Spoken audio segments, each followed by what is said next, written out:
આ સમગ્ર ક્ષત્રિય સમાજ, સમગ્ર ગુજરાતની પ્રજામાં નારાજગી છે.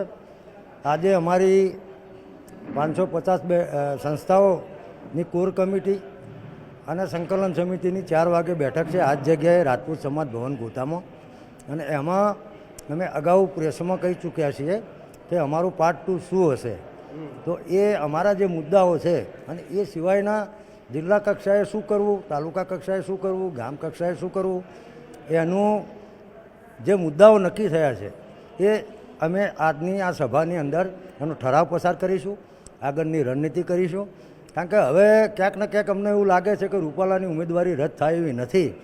તો હવે અમે આજે બધા ભેગા થઈ અને નક્કી કરીશું અને ભારતીય જનતા પાર્ટીનો 26 બેઠકો ઉપર વિરોધ કરવામાં આવશે એવું હું અત્યારે અમારા જે આગેવાનોનું મંતવ્ય છે એ આપને જણાવી દઉં છું. જો આમાં કોઈ પણ યુદ્ધ હોય, કોઈ પણ આંદોલન હોય તો એમાં રણનીતિ હોય અને રણનીતિ એ સમયની સાથે બદલાતી હોય. કારણ કે કોઈ ચોક્કસ વસ્તુ પકડી રાખવામાં આવતી નથી. તો એ વખતે અમારી રણનીતિ હતી કે ભાઈ આપણે ફોર્મ ભરાવો, પણ હવે અમને એવું લાગે છે કે એના કરતાં ભાજપના વિરુદ્ધમાં જે પણ મૂવમેન્ટ થતી હોય, હું કોઈ પક્ષનું નામ દેવા માગતો નથી, કોઈ વ્યક્તિનું નામ દેવા માગતો નથી, પણ અમારા ભાજપનો વિરોધ અમારે કરવાનો છે નક્કી જ છે. તો એનાથી જેનો ફાયદો થતો હોય એનો ફાયદો થશે અને એ ફાયદો આપવો જોઈએ એવું હું માનું છું.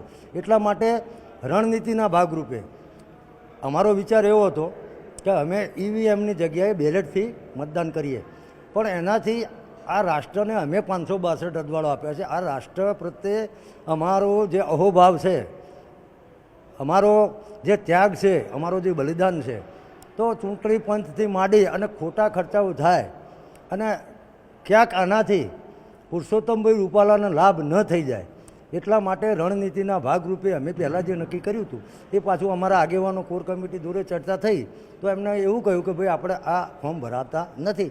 તો બાય ડિફોલ્ટ ભાજપની સામે જે હોય એને એ ફાયદો થતો હોય એને થાય, એમાં કંઈ નવાઈની વાત નથી. કે ભાઈ અમારો વિરોધ ફક્ત ને ફક્ત પુરુષોત્તમ રૂપાલાની સામે છે. તો આજે કઈ તારીખ થઈ? આજે 19 તારીખ થઈ. અમે સભાઓ કરી, આવેદનપત્રો આપ્યા, જિલ્લા કક્ષાએ સંમેલનો કર્યા, મહાસંમેલન લાખો ક્ષત્રિયોનું, ગુજરાતનો રેકોર્ડ તોડી નાખ્યો, સ્વયંભૂ લોકો આવ્યા, કોઈ વ્યવસ્થા વગર. અમને વ્યવસ્થા પણ નથી આપી શક્યા. તો લોકશાહીમાં તો અમે જે ડિમાન્ડ મૂકી હતી, દરેક પ્રજાનો હક છે. તો અમને એવું લાગી રહ્યું છે કે અમારી જે માગણી છે ખાલી એક વ્યક્તિગત રૂપાલાની ઉમેદવારી રદ કરવાની, પણ અમને એવું લાગી રહ્યું છે કે પક્ષને કદાચ રૂપાલાજી કોઈ ભારતીય જનતા પાર્ટીના રાજ જાણતા હોય, કોઈ જે હોય તે એ લોકો રૂપાલાને હટાવતા નથી. એનો મતલબ કે ભાજપની કંઈક મજબૂરી છે, રૂપાલાજી પાસે કોઈ એવા રહસ્યો હોય એવું પણ બની શકે.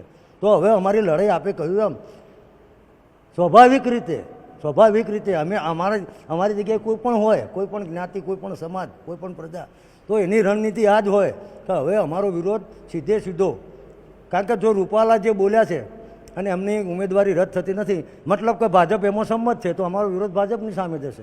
સમર્થનની અત્યારે ક્યાં વાત છે? હજુ તો અમારી મિટિંગ થવાની. એટલે અમે જે વાત કરીએ છીએ ભાજપના વિરોધ નથી, એનું પ્રિટિક્શન, એનું જે પણ ઇન્ટરપ્રિટિક્શન તમારે કરવું હોય પત્રકાર મિત્રોએ, પ્રજાએ, જનતાએ, તમે કરી શકો. અમે એવું બોલ્યા નથી. અમે તો એવું બોલ્યા છીએ કે ભાજપનો વિરોધ કરીશું. એ વિરોધના લીધે જેને ફાયદો થાય તો થાય, પછી તો અમે શું કરીએ.